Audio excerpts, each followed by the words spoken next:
Alright, hey everybody, it's GrimmGreen from GrimmGreen.com.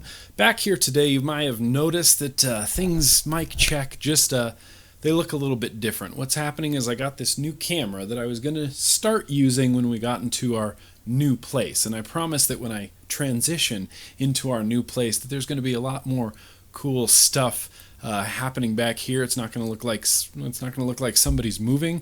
As it stands, there's a Disneyland poster, the Rat Pack's over here.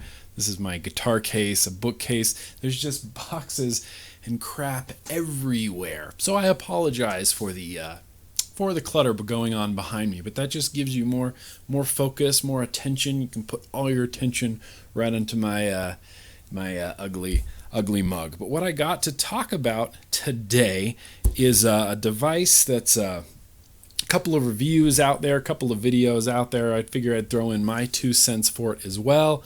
This is the Itaste 134.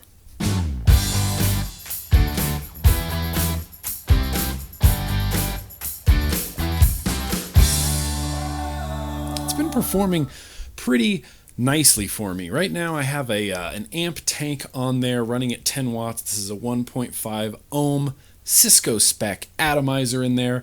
And right before we even get into anything, I wanna try to promise to you that I'm not gonna be that guy that does this. Can you see it? Is it gonna focus? Is it gonna focus? Maybe it'll focus. I don't think it's gonna focus. I'm not gonna hold my nonsense right up at the camera because when I'm watching videos, I find that annoying, waiting for the camera to actually focus. Is it gonna focus? There it goes. Oh no, now it's gone. Is it going to focus? There it goes. Oh, now it's gone. And I'm still getting used to this camera setup. I'm still getting used to this software. I'm still getting used to using this microphone, which hopefully it is using this microphone, because if it's not, I'm going to be very upset. But regardless, before we get too far into the Itaste 134, we're going to do a little short uppy-closey bit, which of course I have to summon with the power of the toot transition.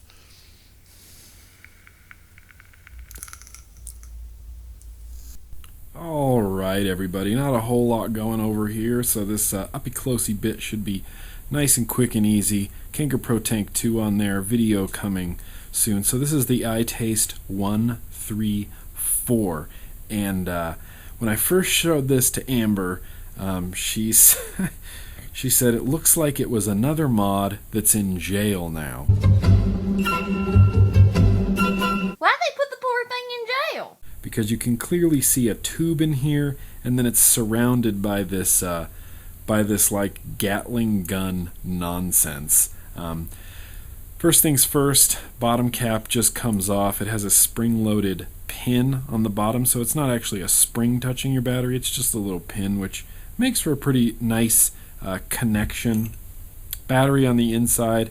Yes, it is a big mod, and it only takes an 18650 battery. There's room to spare. You can hear it in there. It doesn't wiggle when you screw it. Ow, God! When you screw it all together.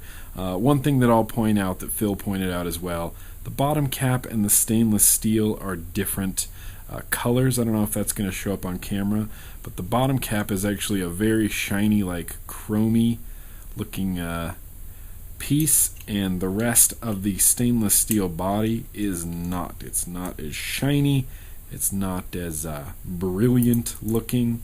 It's got the typical Innokin style 3 on, 3 off, 1, 2, 3, now it's on, 1, 2, 3, now it's off. No puff counter though, which is a plus in my eyes. 1, 2, 3, we'll turn it on. There you go, now it's firing.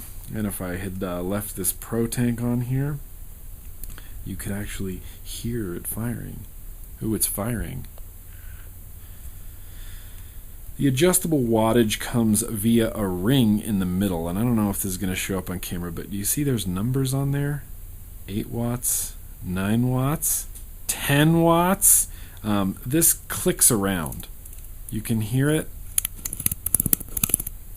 and wherever you put it, it's going to stay there unless you want to adjust it. As of yet, I have not accidentally adjusted the wattage ever. Goes all the way up to 12.5 watts, and once you get up to the 12.5 watts, you spin the dial and it goes right back down to 6 watts. I tend to leave this, like a lot of things, just set at 10 watts. Most everything that I put on here, cartomizer, atomizer, anything will give me a good vape. Here's just a Bogue. This is a 3 ohm cartomizer. Fires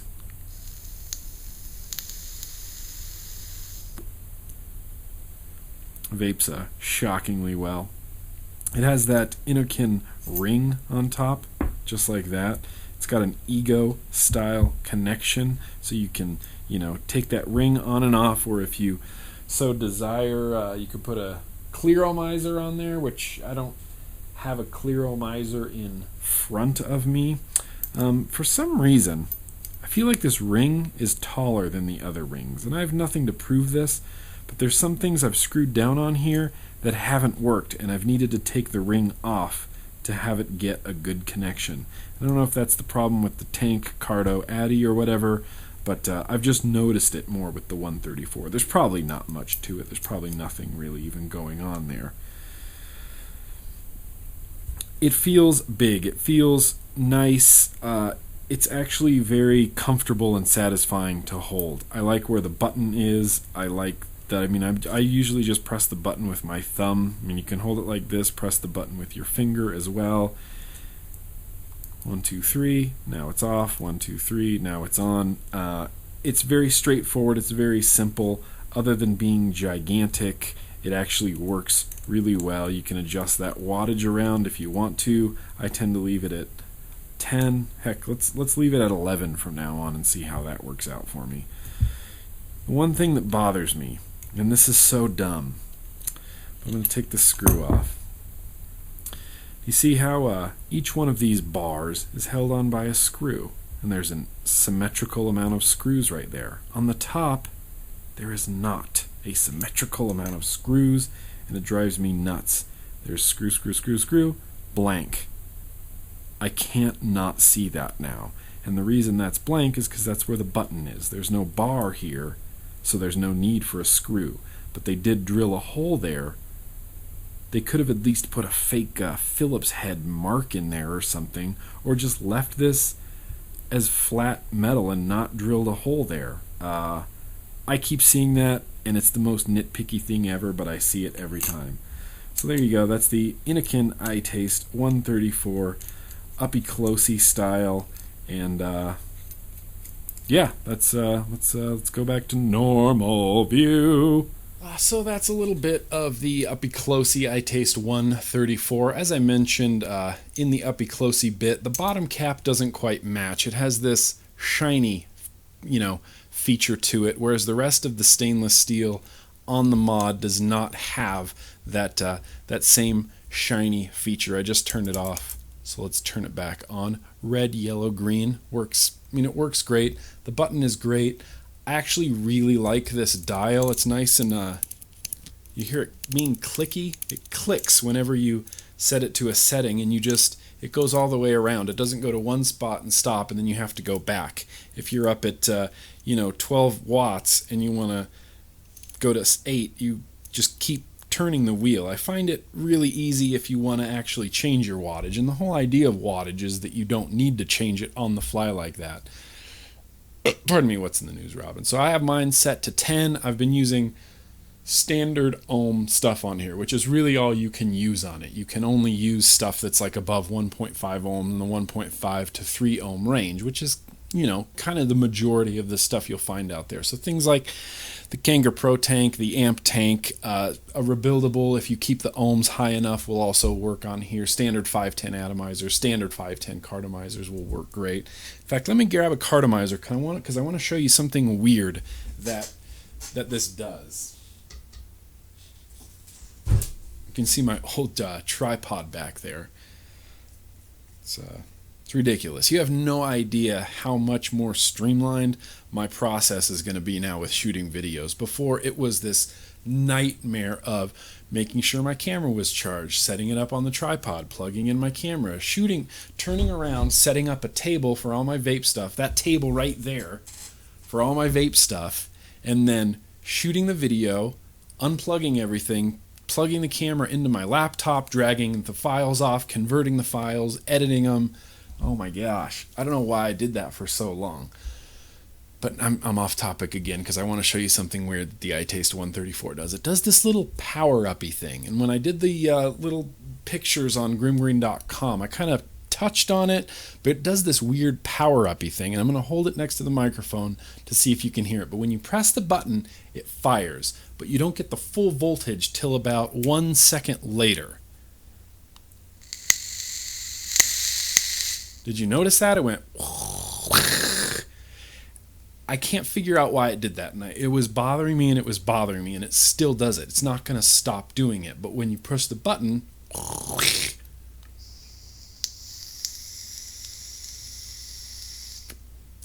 you get the full voltage. And what I got into the habit of doing with this is pressing the button as I was bringing it to my mouth, so that by the time I'm taking a toot on it, I'm getting the full voltage.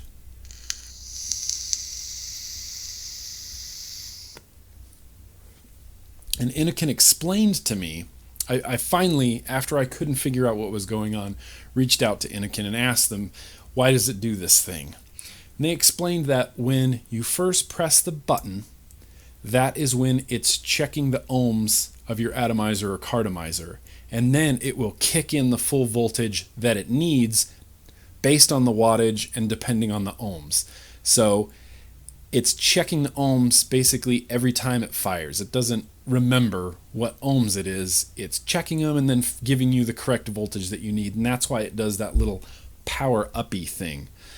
A lot of people have complained about the way this looks. They say, oh, it looks too much like a Gatling gun, which it does, and it looks too much like a lightsaber, and everybody says it looks like a lightsaber, but I'm here to tell you today that you're all incorrect. It doesn't look like a lightsaber. What it looks like is the Terminator's arm. Maybe not the black one, but the silver one that a lot of people have with the silver rods going up the side. It looks exactly like the Terminator's arm. Remember that scene in Terminator 2 where he cuts his arm? He's trying to prove that he's the Terminator, and he pulls off his skin, and he's got that Terminator arm, and that ends up at Cyberdyne Systems.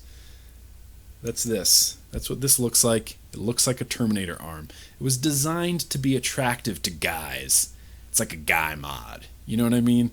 So evidently guys are attracted to things that look like Terminator arms, lightsabers, if you will, Gatling guns.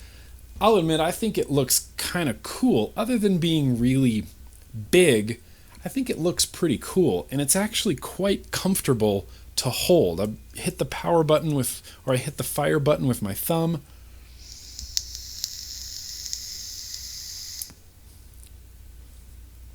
I've actually really liked using this. And one last thing is it has that typical Innokin style ego, threading on top, so that if you have something like a clearomizer, this is an iClear 16, it'll thread right down on there. I'm going to leave this to 10 watts.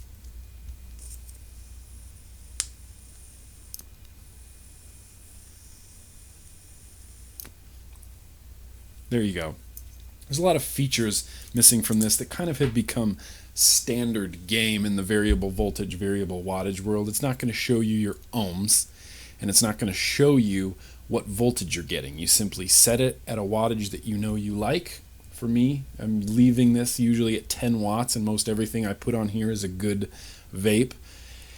It's very simple, I guess. It's very busy. Looking at it is busy. There's a lot going on. It's rods and a dial and a lighty up button, and then you have the Innokin ring on top with more dots and holes, and then there's these.